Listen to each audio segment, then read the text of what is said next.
Browns quarterback race is already off the rails if you can't tell. And I don't think people realize that this is more wild than people are led on to believe. Now, we know that Shedeur Sanders and the double pick in this draft with Dillon Gabriel, it already was like dramatic. Yeah. Like it was already going to be over the top. We have Kenny Pickett coming in on his reclamation project. Mary Kate Cabot, who covers the Browns for one of the local outlets there, she was on the Rich Eisen show, and I listened to the full interview. And she was talking about how, currently, this isn't shocking, but it's a little surprising that Kenny Pickett, for all intents and purposes, is in the lead for the top spot at the QB position ahead of Joe Flacco. Then it's Dillon Gabriel, and then it's Shedeur Sanders at 4. And I don't know if that's just OTA's limited amount of reps. He was the last guy picked. We're not going to show any favorability just because of who he is and what his name is. Let's see how he reacts to this. We can unpack that all in a second. But the thing that I was like, are we really going to do this right now? She very just casually threw this in there that the Browns are hoping, and I hope that this is not like a lot of hope. I hope this is more of a, this would be nice. Mm-hmm. They have a belief that they could maybe get a Sam Darnold type outcome out of Kenny Pickett. That was where I got completely lost, and I was like, oh, this is effed up if they think that there is a chance for that. That is awful. That is awful to hear. A Sam Darnold type season or effect or anything coming from Kenny Pickett doesn't happen because Sam Darnold walked in to a fully built garage and said, go ahead, get to work. And Kenny Pickett is walking into a shack and saying, with 2 gloves on. Yeah. Saying, go ahead, restore this car top to bottom, Kenny. You got it. You have a shot to do this. You can be the next Sam Darnold. Maybe complete opposite situations between the two teams. Kenny Pickett is not Sam Darnold. If Kenny Pickett and Sam Darnold were both trying to play for the same team, Darnold would edge him out pretty handedly, I'd say. Yeah. And that would just be on the same middle of the road team, not the worst franchise in the league, debatably, since the 2000s, one of 2 teams that has gone 0-16 in league history, and that happened in 2016. Not too far long ago, we have seen that this team was the last worst team ever. And you're trying to say it could be a Sam Darnold situation? Flacco should be a man and say, take me out of the number 2 spot. Take me out of it. I will be number 3 when all these guys get hurt or play themselves out of it. I shouldn't be taking away reps right now. I'm Joe Flacco. I've played for 20 years in this league. I know how to do OTAs. Let these other guys come in. He shouldn't show up until the second week of camp, honestly. Genuinely. Why else do you don't need Joe Flacco in training camp. You need him in November. That's when you need him to step in.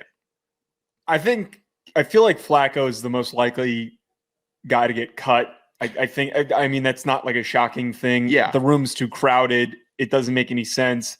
We talked about this. Do you try to trade Dillon Gabriel? How do you try to navigate that situation?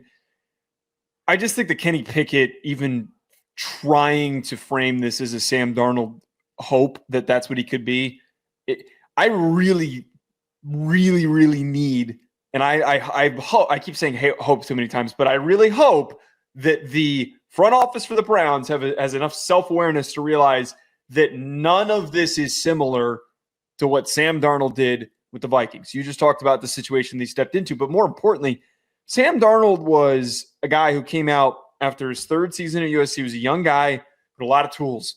You know, he had the arm. He had very underrated mobility for his build, and we saw that shine at times for the Vikings with great receivers for him to throw to, a really good defense to lean on. Mm-hmm. That was the situation that he had been waiting for him to step up, now going to the Seahawks, hopefully having the same type of thing. Mm-hmm. Kenny Pickett's never had the arm. Kenny Pickett has never been like a traitsy guy that he just needs a couple things around him and he's going to shine. He would need, and he couldn't succeed on the Steelers. Steelers team offensive line was gradually improving, but has had one of the best defenses in the last, over the last 4 years. They've always been one of the best Pittsburgh defenses. Steelers. It's a team that can keep you afloat no matter who's playing quarterback. That's just what they are. He is also a much older player. He came out like a long time playing a lot of college football. It took him until his last year to finally put up some good numbers. And that was all a facade for who he really was as a player.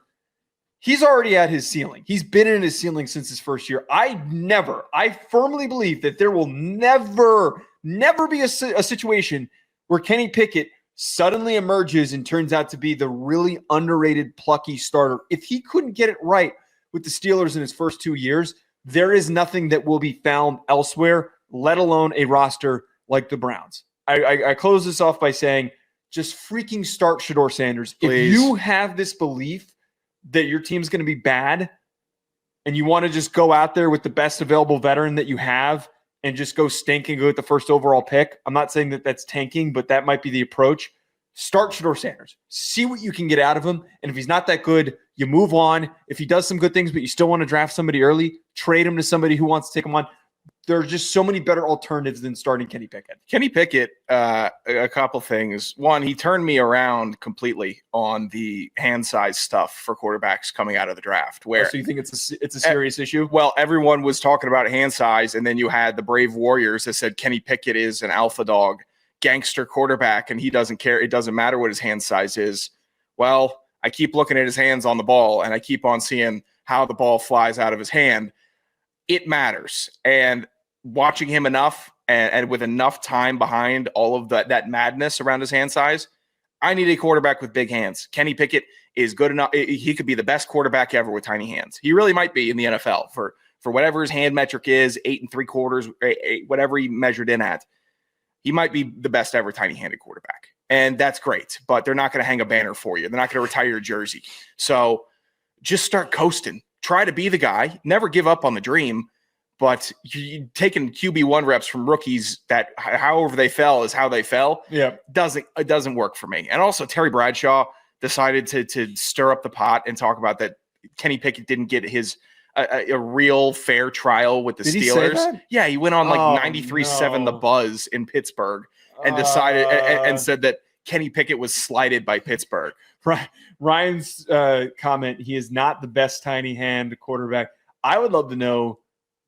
That would be a really interesting Deep dive. Yeah, like who smallest hand size. Like we could, the graph is hand size, and the smaller number is at the top, and then it's like career passing yards or something like that. I wonder what we could find is like the outlier. Well, Joe Burrow technically had small hands, but I'm pretty sure before Kenny Pickett did his special hand stretching that his hands were smaller than Joe Burrow's. Mike Vick had tiny hands? I didn't know that. I didn't know that either. Speaking of the hand-wrist area, David has some advice for you. That wrist injury also happens a lot from jerking off.